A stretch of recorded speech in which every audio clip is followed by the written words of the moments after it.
ధర్ని fast గా అన్నం చేయవా, ఆకలి అవుతుంది. సరే ప్రిషు, పాపని తీసుకొని రెడీ చేసేస్తా. ఆ?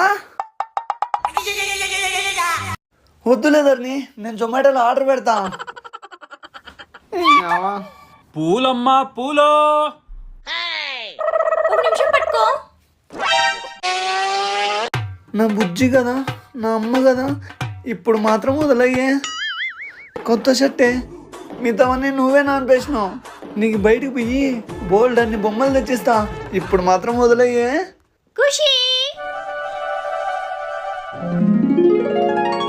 అమ్మయ్యా, బెడ్షీట్ ఏంది తడిగా ఉంది. ధర్ని, బెడ్షీట్ మీద నీళ్ళెందుకు పోసినావు? నేనెందుకు పోస్తా ప్రిషు? మరి